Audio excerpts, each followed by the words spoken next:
Hi everyone, Adam Steele here, and today I'm going to be talking you through this new monster from Orange. This is the OR30.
I'm just going to throw this in near the start of the video. This video is sponsored by Orange. They are paying me to talk about this amp, so any opinions that I have are a little bit biased, of course, but the opinions are my own. If this wasn't a good amp, I would simply have sent it back and said, no, sorry boys, I'm not doing a video on this.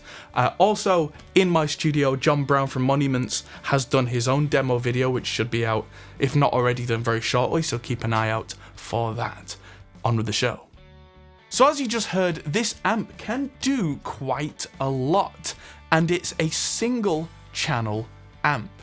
This is the conversation that I've had with guitarists before about how loud is an amp as well, because to a lot of guitarists, a 50 watt amp sounds very similar in loudness to a 100 watt amp. And this is a 30 watt amp, and a lot of people would dismiss that as, oh, it's not loud enough. Believe you me, this is more than loud enough to do any kind of show.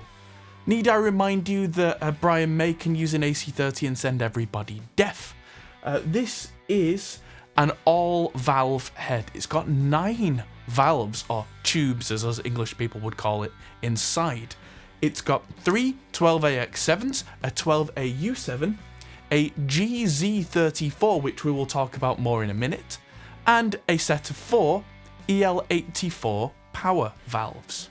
Now, the amount of wattage that an amp can put out is dependent on a lot of factors, one of which is the power valve type, another is the output design type. There's things like cathode biased, cathode kind of stuff, and there's other kind of ways of doing push-pull, class A, class AB, all those kind of words get thrown around a lot. And they can have a bearing on the amount of sheer measurable electrical power that an amp can put out, but that doesn't necessarily have a bearing on how loud the amp feels.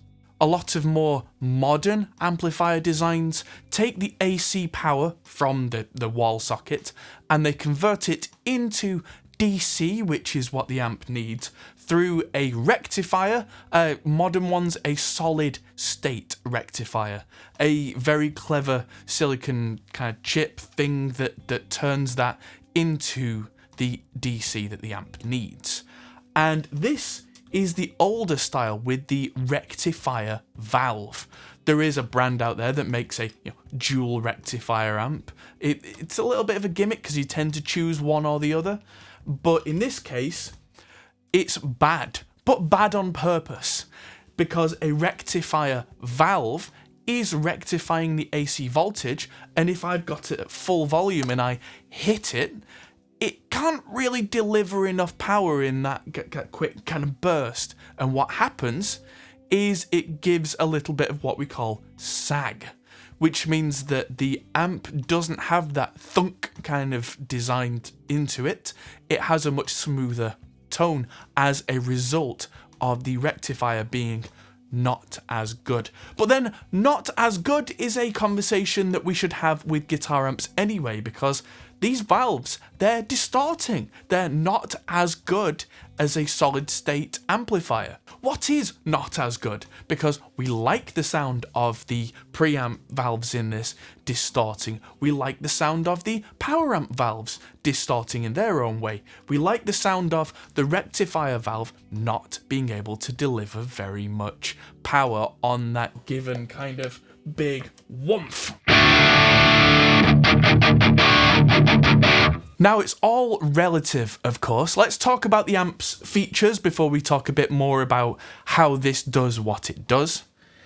It's a single channel amp that has gain, of course, because the amount of gain, depending on your guitar and your pedals and all that kind of stuff, will determine, of course, how distorted or how clean the sound gets. There's a little switch next to it, which is a bright switch. This goes before the preamp valves so that the distortion characteristic of the amp can be quite kind of flat or have more of that sparkly top end kind of thing inbuilt. Personally, I like it on the highest setting. It's a 3-way switch that has either no brightness at all, a little bit of extra brightness, or a lot of extra brightness. And for me and the sounds that I like that quite bright sound. And it's different to the EQ. This has a 3-band EQ, which we can see with the pictures, which is bass, middle, and treble. And those are very effective at sculpting the tone after the distortion in what's called the tone stack. And so the bass, middle, and treble passive controls there very gently mold the signal as we want it, without making it sound worse. That's one of the benefits of a passive EQ system. Passive EQ systems are used in almost all guitar amps for this very reason. There are exceptions, of course, like the PV-XXX and amps like that, and they probably weren't very successful because a lot of guitarists didn't know what to do with that. With these, if I say, let's turn the treble all the way up and the bass all the way up, it's probably not going to sound terrible. It might not sound perfect, but sounds good. Does that mean I'm going to run those controls at full? Maybe not, but passive EQs have their place, and that is a perfect place for it. Then, of course, we have the master volume, which affects not only how loud the amp is, but how much power amp distortion we get, because you go beyond a certain point, it's not going to get that much louder from...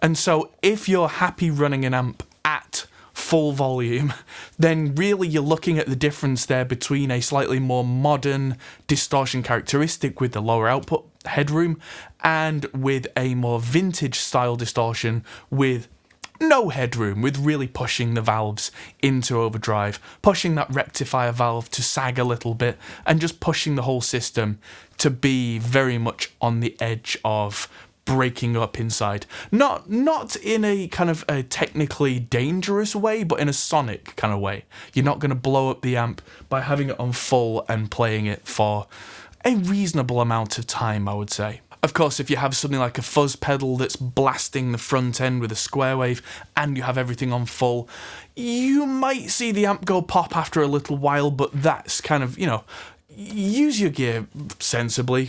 Next to that is another volume knob, but that's for a foot switch, so you can have like a volume boost kind of thing, or you can have it as a volume drop if you so desire, so that if there's a solo comes up and you don't want more preamp distortion, so let's say a kind of a boost pedal in front of the amp wouldn't lift your level any higher. Instead, you can use this, foot switch it, and that will pop you up out of the mix for solo time until you go back down. The last one is presence, indicated by a fist for punch in the face. And higher presence means there is less of that kind of feedback thing going on inside the amp, which means that it's brighter, usually more brittle. It can be quite in your face and unpleasant. It's different from the treble because the treble is in the preamp section, so that's kind of where the distortion of the preamp is happening. And as the volume of the amp gets louder particularly, that treble control may have less and less effect as the power valve starts to saturate. The presence control doesn't actually act as an EQ. It gives you more or less complex distortion in the power stage, which comes across like a brightness or a less brightness thing. But in a busy mix, it can make the difference between being quite harsh and kind of unpleasant and really sitting back in the mix. So if I...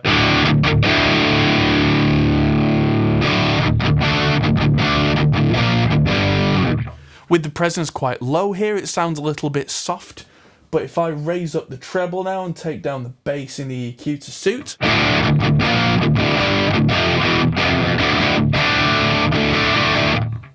that now sounds a lot more even compared with the feedback on the presence, but that might sit better in kind of like a vintage rock mix or a blues kind of track or something like that where you...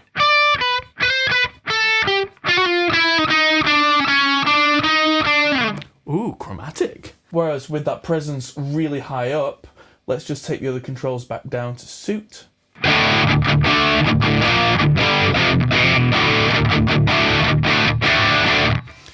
That's much more of that aggressive kind of hair metal rock, modern rock kind of sound with that.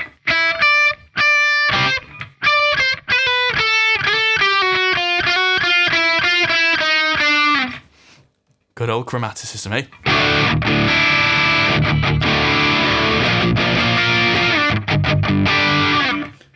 The modern rock sound seems to suit presence high, but that really depends on the kind of situation you're in. What you could do, if you're really trying to go for a funky kind of sound, which this amp can do, I'm going to switch to a single coil mode, bring down the gain and turn up the amp's volume with the presence on maximum, which is like a lot of the older American amps. Let's take the brightness down on the input.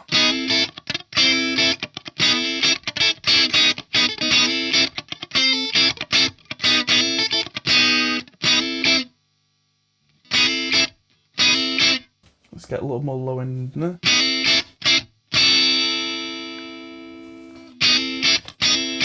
So that presence really is taking some of the nasty highs out by backing the presence off from maximum. At max we get that kind of nasty top.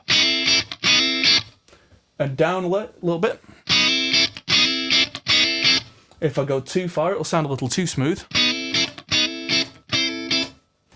And so we can find a biting point that is right for the genre that we're working in. Of course, if you're using this as a live amp, then you're probably going to want to find a happy medium, which for me is kind of a medium-high presence, you know, quite a high amount of treble, but not a stupid amount. Usually a bit of a mid-dip so that I fit in the mix better around the vocalist. Gain relatively high with brightness, and then doing the rest with the guitar. So I can now go from...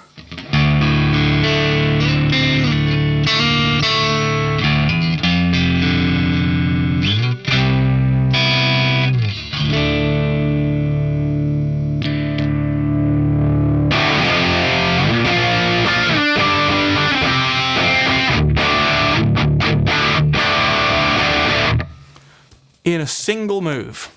And for a lot of players, I know that's going to be very appealing. And of course, having some pedals on the floor, like a boost pedal. There is a tube buffered effects loop on here as well. So if you've got things like delays and reverbs, they will come back in pristine clean. And there's also, if you want to use the same amp at home, a switch that is headroom to bedroom. I like that. If I flick that, suddenly...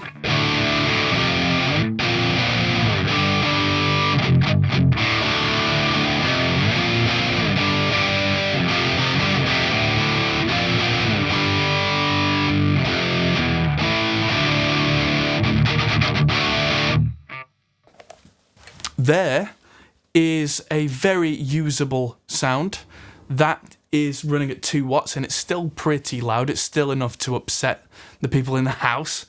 But the 30 watt mode is eviction territory. So you can get that power amp kind of drive thing in the 2 watt mode without, kind of getting yourself evicted. Very, very useful.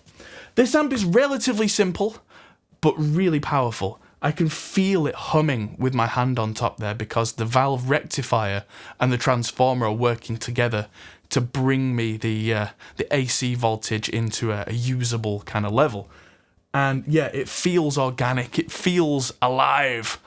I can definitely feel it pushing against me, which is a weird feeling, but a lot of kind of vintage amps do this too.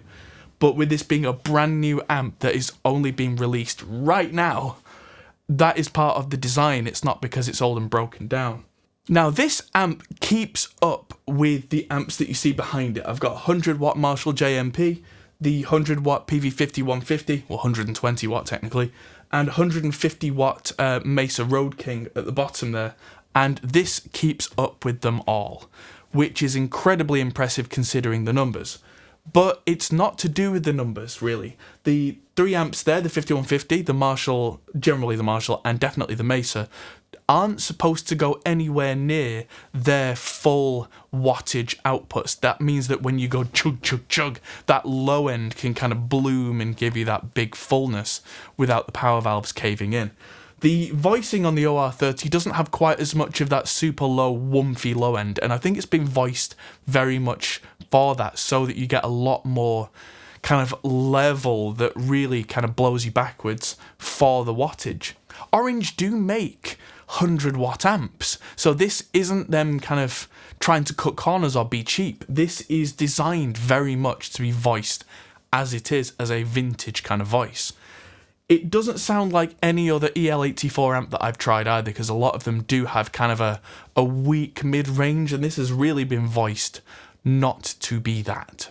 Thanks to the guys at Orange for letting me use this. I now have to send it on to somebody else. I would love to keep this in my collection. I've got the Super Crush 100 over there, which I'm going to have to kind of make do with, but that's a great amp too. I mean, in a recording it sounds like an Orange, which really is what you want. But yeah, this is going on to somebody else now. Thanks to all the patrons on Patreon for supporting me to help me keep the studio running to do things like this. And thanks to everybody who's watched. Do the like, share, subscribe thing. It really does help, honestly. And I'll see you in the next video. Goodbye.